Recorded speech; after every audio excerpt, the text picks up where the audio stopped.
என்னம்மா குக்கிங் பண்ணுற? சாப்பாடு செஞ்சாச்சு. இப்போ வந்து முட்டைக்கோஸ் பொரியல், முட்டைக்கோஸும் பொட்டேட்டோ ஃப்ரை, உருளைக்கிழங்கும் போட்டு பொரியல் பண்ணுறேன்.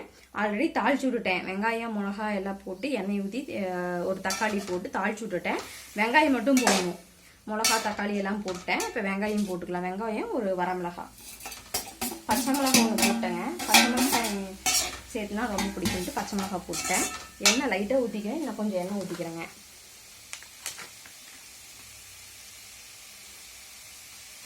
நான் நேற்று வீடியோவில் சொன்ன மாதிரி பார்த்தீங்கன்னா ஒன்லி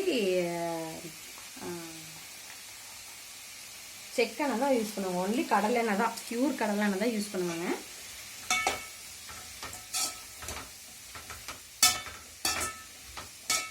பொட்டேட்டோ கொஞ்சம் பார்த்தீங்கன்னா உங்களுக்கு முட்டைக்கோஸ் இருந்தது, அதனால் முட்டைக்கோஸ் போட்டிருக்குறேங்க. அப்புறம் ஒரு வெங்காயம், பெரிய வெங்காயம் ஒன்று, ஒரு வரமிளகாய், ஒரு பச்சை மிளகாய். எனக்கு பச்சை மிளகாய் ஃப்ளேவர் பிடிக்காது, அதனால் ஒரு பச்சை மிளகாய் போட்டேங்க. ஒரு பச்சை மிளகாய் தான் இருந்துச்சு, அதனால் போட்டேன். வரமிளகாய் ஒன்று போட்டிருக்கேன். போட்டு ஒரு கிளறி விட்டுருங்க. கொஞ்சம் எண்ணெயிலேயே அப்படியே ஃப்ரை ஆகணும்.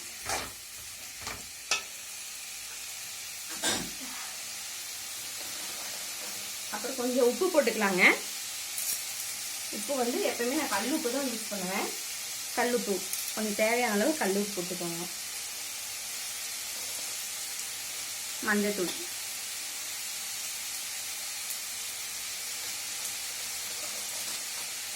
கொஞ்சம் உங்களுக்கு சாம்பார் சக்தி சாம்பார் பொடிங்க, தேவையான அளவு.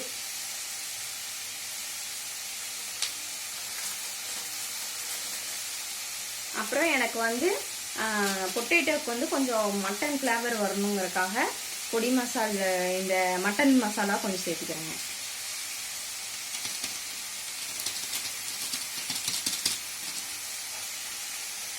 அவ்வளோதாங்க. தேவையானது பார்த்தீங்கன்னா வெங்காயம், மிளகா, உப்பு, மஞ்சள், சாம்பார் பொடி, மட்டன் மசாலா, ஒரு தக்காளி, இதெல்லாம் சேர்த்து நீங்கள் நல்லா ஃப்ரை பண்ணிக்கணும். ஃப்ரை பண்ணி தண்ணி ஊற்றினீங்கன்னா உங்களுக்கு வந்து ரெடி, பொட்டேட்டோ ஃப்ரை ரெடி.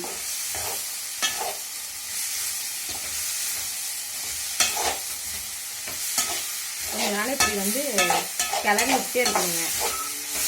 எண்ணெயில் நல்லா வதங்கணுங்க.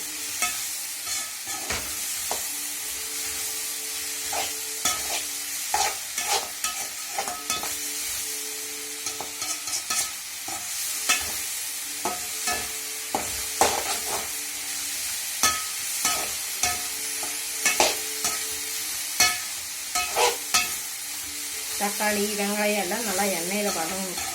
வதங்கினாத்தான் உங்களுக்கு டேஸ்ட் பிடிக்குங்க. எண்ணெய் அதிகமாக ப்ரெஷர் சுகர் இருக்கிறீங்களா, எண்ணெய் கொஞ்சம் ஆயில் கொஞ்சம் கம்மியாகவே சேர்த்திக்கோங்க.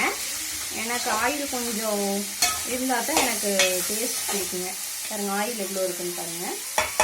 இந்த அளவுக்கு இருந்தால் தான் எனக்கு சாதத்தில் பிசைஞ்சு சாப்பிடும்போது எனக்கு டேஸ்ட் கொஞ்சம் பிடிக்குங்க. ஆயில் கம்மியாகவே சேர்த்திக்கோங்க. தேவையான அளவு பார்த்தீங்கன்னா வாட்டருங்க,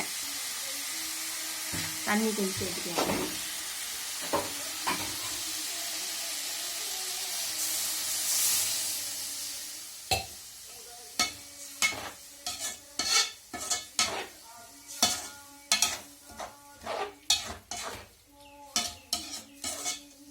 இதில் ஒரு முக்கியமான இன்க்ரீடியண்ட் வந்து ஒன்று சொல்கிறேங்க. இன்க்ரீடியண்ட் என்னென்னு பார்த்தீங்கன்னா, நான் வந்து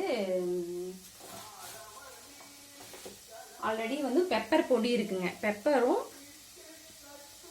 சீரகமும் சேர்ந்து, கரிஞ்சீரகமும் சேர்த்து பெப்பர் பொடி இருக்குது. அந்த பெப்பர் பொடி லைட்டாக போடுவாங்க. ஏன்னா கொஞ்சம் சளியாக இருக்கிறதுனால இந்த பெப்பர் பொடி போட்டிங்கன்னா உங்களுக்கு கொஞ்சம் டேஸ்ட்டு கொடுக்குங்க. லைட்டாக பெப்பர் பொடி போட்டிருக்குங்க.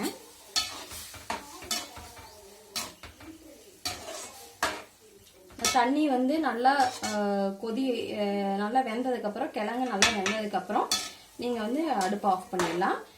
நம்ம மூடி வச்சு நம்ம வேக வச்சுக்கலாங்க.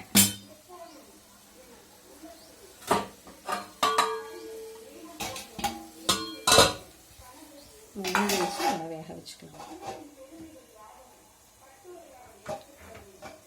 ஓகே, போதும்.